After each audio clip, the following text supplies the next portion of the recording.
My name is Chiwendu Osisiago, presenter at Television Nigerian Business Daily. In a globalizing world, ours is to keep you engaged, informed, and educated on contemporary happenings in the business world. We therefore command a special audience of business-minded viewers who are eager to know more about business. I mean, your business. Why don't you take advantage of our special affordable offer to let the world know about your concepts, your goods, and of course, your services? You can call us on 080-3071-6959 or 070-3234-9054.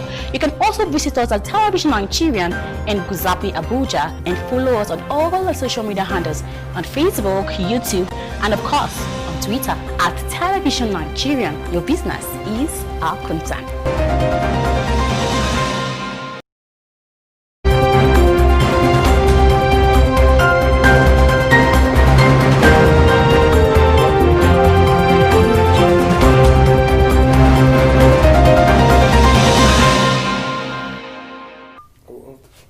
Thanks for staying with us, and in case you're just joining us, it's still TV and Business Daily. Like I said earlier, we should be discussing on stamp duty in Nigerian banking, to be or not to be.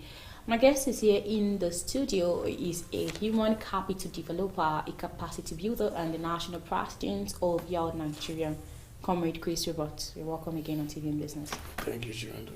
It's good to have you. Thank you. Okay, now with the introduction of the stamp duties from the federal government, do you think it's a good move from them? Well, there's, as far as I'm concerned, there is nothing too wrong with the introduction of the stamp duty. But we've always had a very big problem, one singular problem when it comes to policies in Nigeria. We'll come up with very, very good policies at the formative stage, but when it comes to implementations, the whole thing is being, it's been abused. So there's a need. The origin of this whole stamp duty on electronic transactions is in the need to diversify the means of revenue for the government. There's a need to draw towards the non-oil revenue in Nigeria. That's the capital, motive behind it. So central bank coming up with that policy is targeted to revenue generation, but the model of implementation to ensure that people are not being exploited by it is the big problem, which is the implementation of the policy. So personally, I don't have much against the stamp duty, but the method of implementation is where the problem might be. Okay, well, recently a lot of people came on media and were complaining about deduction from their account. A lot of people got deduction of 10,000 naira. It was so bad. So do you think Nigerians are actually happy with this move from the federal government? Well, the most capital part of this whole deduction reaction saga is with regards to that of the Access Diamond Bank, if I'm not mistaken. I think it's not an issue. It's not an issue that is domiciled within the capacity of commercial banks or any financial institution. This is an order from the Central Bank of Nigeria. So what these people are just an intermediary or me to people in carrying out of this policy. In fact, the fact that Access Bank had their own in that way had an accumulated duty stamp from I think February to April. They want to take it up once, and it generated that reaction. Doesn't mean that other banks haven't been taking it as it is, because with the bank it's an instant transfer. As soon as you carry out any transaction, your platform bank does the transfer, the instant transfer to central bank. So, I mean, it has always been there. It's there, and it's not an issue around commercial. It's not a topic for commercial bank. It's a central bank generated policy. Okay, so do you think it's all the banks? Because most of the comments I got over the weekend were just Access Bank. Do you think it's just all the banks or just Access Bank? The policy was targeted to every commercial, every financial institution and non-financial institution, bank, POS platforms, and anything that you have to do with electronic currency. Okay. That if you make any transaction in the excess of 10,000 naira, that it attracts a duty stamp charge of 50 naira. In fact, at the time before last year, it was last year, ending of last year, that they reviewed this particular policy. Initially, it was any transaction at the excess of 1,000 naira. So it was the reviewing that brought it to 10,000, and it had to be like that. And unfortunately, it's both ways, whether it's a withdrawal or deposit. Anyone you do, that charge, comes on it. All right, thank you so much. Okay, so will you blame lack of parallel sensitization of as reasons for the backlash? When we look at the sensitization, awareness, and dissemination of information as touching this policy, I will blame it more on the central bank. On the central bank. Because when they came up with this, instituted it, especially the review, with a circular that came up from central bank on the 17th of September last year, the central bank itself should have been in the best position to sensitize Nigerians more on it than the bank. So the blame that Access Bank would have had is not much on the sensitization. It will be more on their own model also of implementation. You check other banks, they didn't have the problem exactly the way central bank had it, because they were taking their own immediately. And it comes, and so sometimes when you do transaction and you see another person that follows it up for 15 naira or something like that, it makes more sense than somebody to come and accumulate maybe 2-3 months bills and send you something like 3,000, 4,000. That one has more effect on the people than that. So their own might not really be on much sensitization, but on their choice of their strategy towards the implementation, and that was what generated the reactions. So are you implying that CBN should sensitize the public?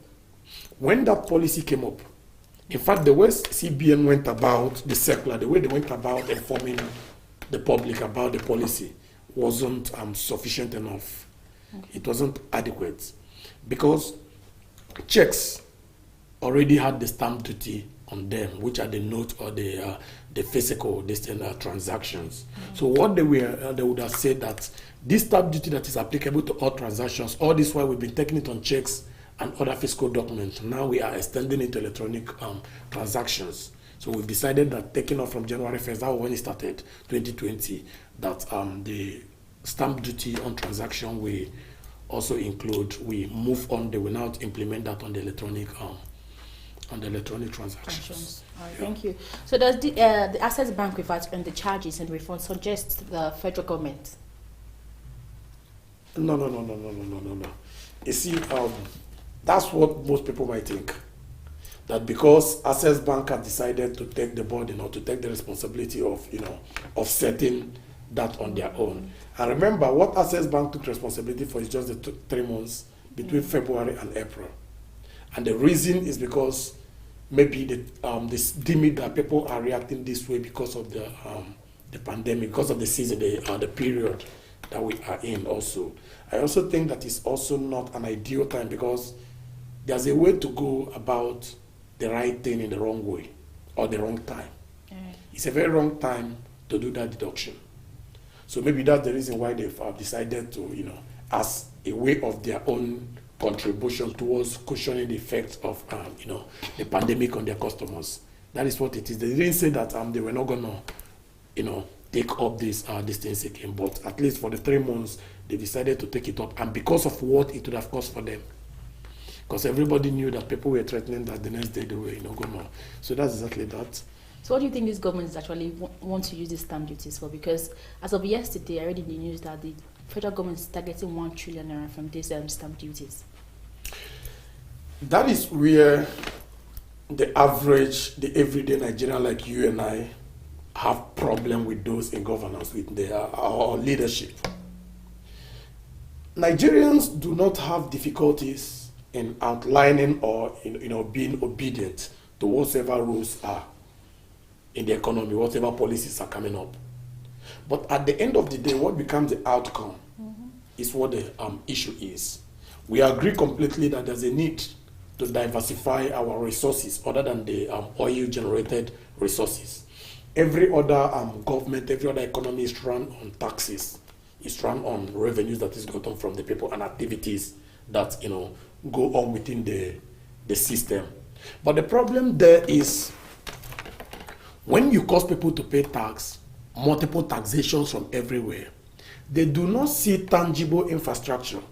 They do not see tangible things that equate to say that these revenues that are being generated in this place, this is how it goes.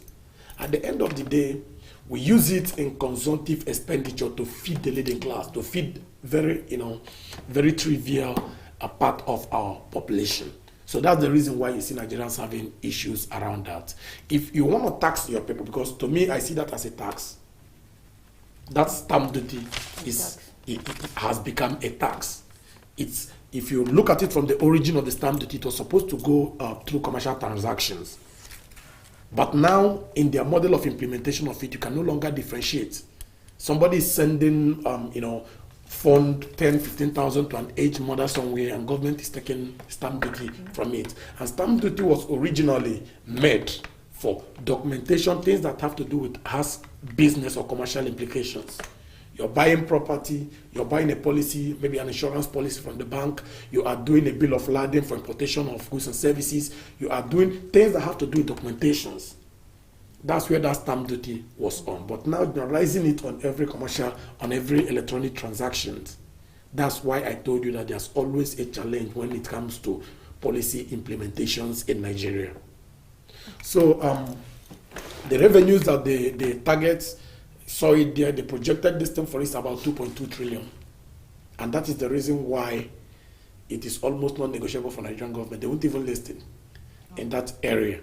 So there's a need for revenue generations in the country. But what they do with it is where the problem will be. If you want to tax your people, there's no problem, but you need to give them the enabling environment and enabling instrument to ensure that business thrive. Exactly. Because if there is an ease of doing business, the road network is there, the airports are there, they are functional, you have other infrastructures that you need to be able to actually, fly, do things and succeed within the system. Taxations are normal things with every government.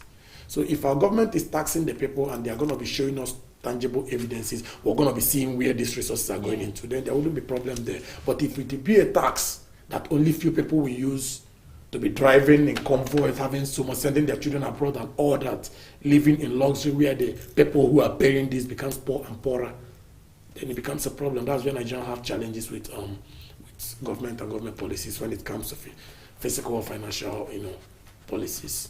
So with this deduction now, do you say that federal government can actually use this stamp duty deduction now to, for the betterment of the economy, probably in the next future? That is what every government, every administration will promise, and that is what they will claim. But one thing is to lay a claim on something, to make a promise on something, and that thing is to substantiate it or bring it to materialization. So we are observing that's not the first time. There are taxes on almost everything that we do, but still we are yet to see very significant, demonstration or results in such activities. Okay, can you just highlight some of these sectors that you really want the government to improve on? If we must grow as a society, there are certain industries, there are certain sectors that are very, very important. Education sector is very, very important. Serious attention needed here. Health sector, serious attention is needed in the health sector. The SME development sector, part of the economy, serious attention is needed, especially in the digital tech skill, human capital development and capacity building. There is serious attention needed in that area. Currently, a lot is going on around security. Then another one is transportation. Transportation. If we want businesses to fly within the economy, there should be a very proper maintenance of road networks between the hinterland, the rural areas where these raw materials are brought in, where they are processed, factories where they are processed, and how to be able to carry them to the cities, even the ones that should be going on exportations. Okay, people in the agro sector, for instance, invested in vegetable, invested in maybe the tomatoes, the carrot, the cucumbers, and all this. Sometimes when tomatoes are harvested, the distance between the farm where is being brought out from and the market where it's being sold, they get the distance damage, majority part of their distance, majority part of the harvest, damage. And government also should look into building maybe processing factories that process some of these raw materials that we produce here, so that when they are brought out from the farms, people can actually process it and put it in forms that have better storage characteristics. So that these things, people don't lose their resources, don't lose their investments to distances. So there is the need for road, there is the need for proper education, there is the need for capacity building, human capital development. Then also we begin to look at transportation and all that. You have mentioned all the sectors already. Yes. No. That's not all, but these are the key sectors that we actually need serious attention. If as an economy we must grow. The agricultural sector, you don't say anything on it. Yeah, I just gave you a reference to what farmers, for instance, face. Yeah. Some of our people, you come here, you harvest cocoa. That's cocoa that we have here. You harvest ginger. You harvest locally produced hibiscus, which is on very high demand. You harvest cashews, but there are no infrastructure to process this thing to get the end product, which is actually this thing that has the value. When we talk about that value added this thing, so there are no infrastructure to add value to this thing. So in most cases, you see that we buy these things at raw distance and export it. So now we import chocolate while we export cocoa. You see it. These are the areas that government should have, come in. And these are very, very strategic areas that bring in this value system. Because the farmer cultivates, sell to off-takers. Off-takers go to factory. Factories produce job for, factory workers. They process, and from the factory there, packaging. From packaging, they go to market. So you now see that even our importation of food, our food importation, or our level of food security as a nation increases, and it affects generally our import-export balance and our trade balance in the international monetary market. All right, thank you. So before we proceed with the discussion, let's just take a quick break. Then after the break, we'll continue with the discussion. Stay with us. My name is Chiwendu Osisiago, presenter Television Nigerian Business Daily. In a globalizing world, ours is to keep you engaged, informed, and educated on contemporary happenings in the business world. We therefore command a special audience of business-minded viewers who are eager to know more about business. I mean, your business. Why don't you take advantage of our special affordable offer to let the world know about your concepts, your goods, and of course, your services? You can call us on 080-3071-6959 or 070-3234-9054. You can also visit us at Television Nigerian in Guzapi, Abuja, and follow us on all the social media handles on Facebook, YouTube, and of course on Twitter at Television Nigerian. Your business is our concern.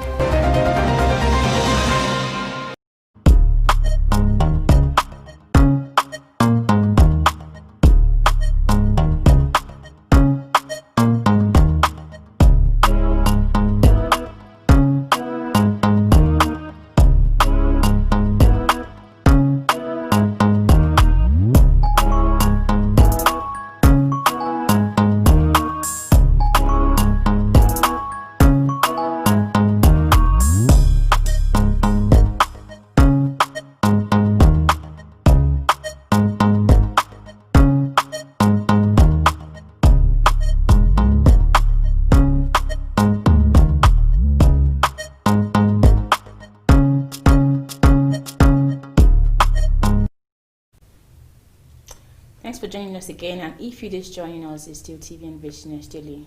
I will be discussing on stamp duty in Nigerian banking, to be or not to be. My guest is here in the studio who has been espousing us on that. He is a human capital developer, a capacity builder, and national president of Youth Nigeria, Comrade Chris Robert. Okay, this morning when I was coming to work this morning, I passed two different access banks and I saw a lot of crowd, like it was so bad. And this whole COVID-19, there were no maintaining social distancing. A lot of people are still angry with this stamp duty. Can you really expatiate more on this stamp duty, because a lot of people don't know the essence of the stamp duty and the importance of the stamp duty? Well,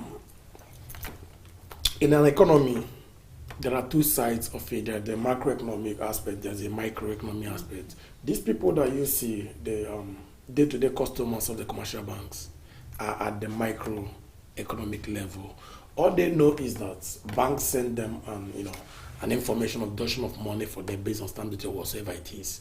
And they are, maybe because of insufficient information, so they are channeling this anger. You see them, let me go and close my account with Access Bank. If you close your account with Access Bank and open your account with any other bank, that other bank in Nigeria will still charge you stamp duty. Every commercial bank in Nigeria charges stamp duty on electronic transactions. It's a law from central bank at the exemption of none. So if you close your account with Access Bank for that reason and you go to any other bank, you will still be charged stamp duty. I think the Access Bank is the accumulation from January. The mistake that Access Bank made was that unlike every other bank that take their stamp duty instantly as you conduct the transaction, then it will be like 15 naira, which looks insignificant. Access Bank accumulated, didn't deduct for an accumulated period of time, and they want to do it once. And that is why people now feel the impact. So if people are going to Access Bank to say we want to close an account, if you close your account to Access Bank, unless if you've decided that you do not want to bank with any other bank in Nigeria. But on the side of the government, there's something we call situational leadership. Situational leadership. There is no aspect, there is no straitjacket in policy that matches out with implementation. And when you marshal out, when you roll out policies, in the process of implementation, you need discretion also. Now, this policy was reviewed ending of the last quarter of last year to kick off in January. By February, March, this COVID effect has started. And now every other economy in the world is doing so many things to cushion the effect of the pandemic on their citizenry. This is a very, very wrong time to tax Nigerians. It's a very, very wrong time to tax Nigerians. So as far as I'm concerned, when it comes to the government and what the government should do as touching this stamp duty, if you insist on these charges now, it's like doing the right thing in the wrong time. So there should be a form of a waiver, a form of a consideration on the side of the Nigerians for this period, so that it's a policy that will be implemented, but let them give more time of grace so that people can come out of this period. The people, because of the situation, because of the biting challenges of the reasons around people, they are becoming very sensitive to a little thing. So some Nigerians today can close their account with any bank for a mistake around 1,000 or 2,000. And unfortunately, this stamp duty transaction is such that if you withdraw 10,000, they charge 15 naira on you. If you withdraw 100 million, they charge 15 naira on you. So to people that are in the high class, the higher average and the higher destiny, it doesn't affect them. This policy strangulates more on the masses. And it's happening in the same time also when we are advocating for cashless, encouraging people to go cashless and all that. You see it? So it's like a trap, a form of a snail that you are trying to capture people somewhere where it becomes very, very discomfortable for them, uncomfortable for them. So for me, I would like to, to appeal to the government. I understand the policy. Yes, there's a need for revenue generation, because the Nigerian system this year faced something that is very unusual, almost unprecedented. You know that about 80% of our national revenue comes from the oil and gas, revenues from the crude oil exportations. Then, as at the time that our budget was, the current budget of 2020 was designed, the benchmark price of oil was $64 that time, and they kept the price at 57. So when it fell below 30, fell below 20 and all that, it's a very, very huge challenge. It's a very huge blow on the list. So right now, the government is trying by all means to ensure that it can be able to furnish the budget. You understand? But at the same time also, there is a need to be considerate on the side of the masses, because it's a two-way thing. All right, thank you so much. All right, your final thoughts. Okay. Your final thoughts. Like I said, what I think about it is that the policy is okay. I don't have any personal, thing wrong about the policy. But in the timing of the implementation and ensuring that banks, commercial banks and other financial institutions do not capitalize on it to take advantage of people. Because you can give a policy to that, but how they deduct it and how much they deduct it and when and how they go about it, there should be a regulatory framework on that. And that is all I can say. So you are saying kudos to the government for doing this? When you said the policy is okay. Well, I am among one of the people that I also do electronic transactions. Okay, they also charge me. I'm also not in the, it's not as if I'm not a government holding any government position for which you can say that they fund me or they, by any means. But the only thing that we're talking about is that when you reason things, you try to balance it. If you look at it from the side of yourself, who is being deducted, who is being charged, also think of what will happen when government can no longer fund its, budget or fund its, operations and all that. So all I need to say for now, like I said earlier on, is that government should monitor the implementation, put a proper regulatory framework to see that Nigerians are not further taking advantage of based on that policy. Okay, what would you say to people that are actually crying out for this stamp duty? What I'm telling to people that are crying out to it is that policy is not, nobody should blame any bank for it. It's not a bank policy. And it's not limited, it's not peculiar to any commercial bank.